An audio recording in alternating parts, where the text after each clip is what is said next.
Most AI implementation projects fail within 6 months, but the technology almost always works. When an AI project dies, everyone points at the model. It hallucinated.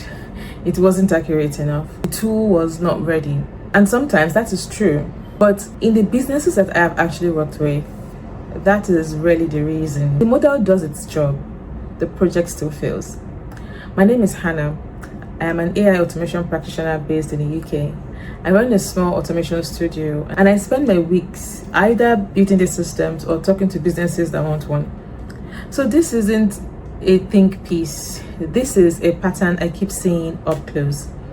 There are 4 reasons AI project fails and none of them are technical. Let me walk you through all 4 and more importantly what to do instead. Let's start by clearing the technology off the table because that's the excuse that everyone reaches for. The AI models available right now are genuinely good. For most business tasks, categorizing an email, extracting data from an invoice, drafting a first version of something, matching one record to another, the technology is more than capable. The problem is largely solved. So when I hear things like our AI project didn't work, my first question is usually never about the tool.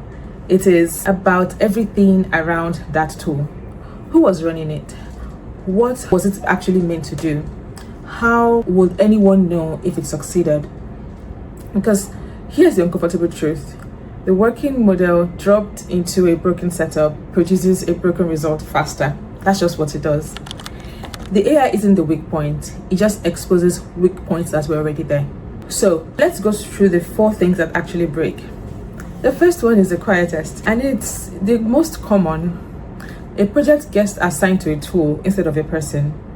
Someone in the business gets excited, buys a software, sets up a workflow, and everyone assumes that the thing now runs itself. That's the whole point of automation, right? Nobody owns it because it's supposed to be automatic. Then something changes. A supplier updates their invoice format, a team member leaves, the process shifts lightly and the automation starts to produce the wrong output. And because nobody owns it, nobody notices it for weeks. By the time somebody does, the trust is gone and the project is dead. I saw a version of this pattern when an inbound inquiry came into the studio recently. A company wanted to automate part of their finance processes. Good use case, completely doable. But early in the conversation, I asked a simple question. After this is built, whose job is it to check it's still working in 3 months? And there was a pause. They genuinely hadn't thought about it. And that pause is where most project dies. Not in the build, but in the ownership. And automation is not a fire and forget object. It's a small system that lives inside a business that keeps changing around it. Someone has to own it, a named person, not a department, not a tool. The second reason is the one I feel the most strongly about because it is so avoidable. People rush into the tool before anyone has written down what the process actually does. They pick the software, they build a workflow, they demo an output, and nobody has sat down to map out the reality first. What comes in, what goes out, who touches it, where the time actually goes, where it breaks most often. And here's a line I keep coming back to. You cannot automate your way out of the process you do not understand. If you cannot draw it on a page, you can't automate it. You will just build a faster version of your own confusion. Let me make that concrete. When I built an operations app for my family's farm in Nigeria, the temptation was to jump straight into building screens, but I spent the first stretch just mapping what actually happens day to day. Who records what? Where the number got lost? The build only works because I understood the process before I touched any technology. If I started with the tool, I would have automated the wrong thing beautifully. The map does 2 things. It tells you what to automate, and just as importantly, it tells you what not to automate, which is usually the more valuable answer to that question. A lot of time, the honest conclusion might be that one step needs fixing manually before an automation makes sense. The business that gets this right almost always do this unglamorous work before starting any build. The ones that fails skipped it and reached for the tool. The third reason is subtle, and it kills projects quietly after they've technically shipped. Nobody defined what success actually means. so nobody can actually say whether it works. This one connects with the last one.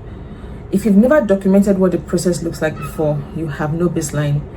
The automation runs, it produces something, but nobody can honestly say if it's better or not, because there is no before to compare it to.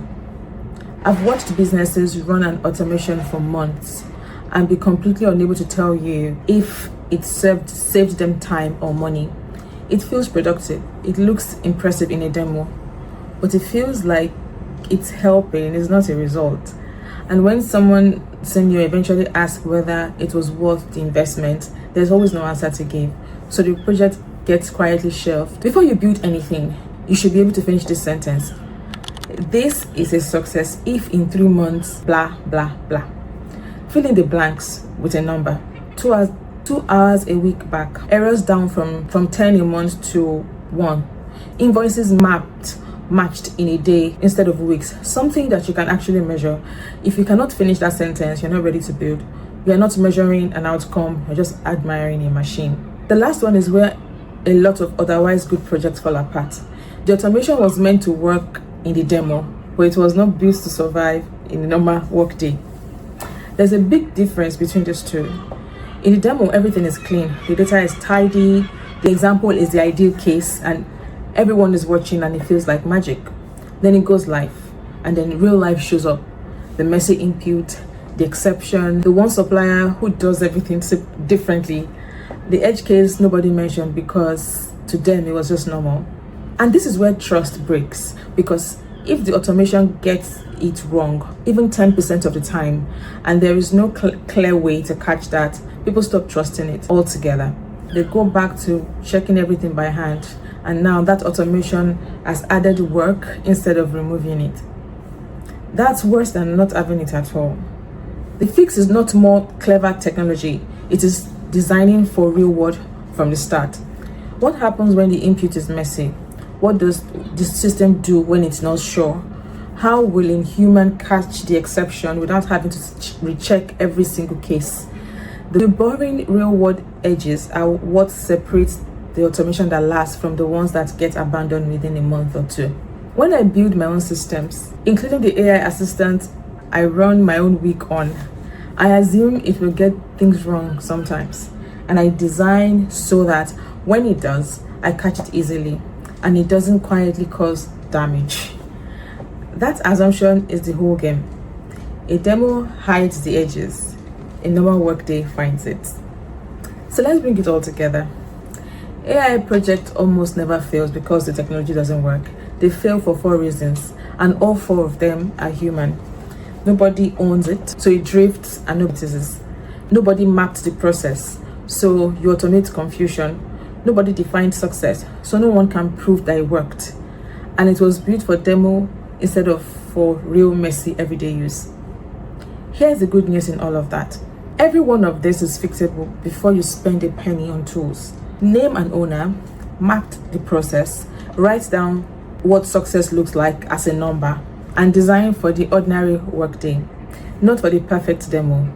Do these 4 things and you are already ahead of most of the businesses I talk to. This is genuinely the work I do at my studio, 3 Balconies. Most of the value is not in the building, it is asking in these 4 questions before anybody builds anything.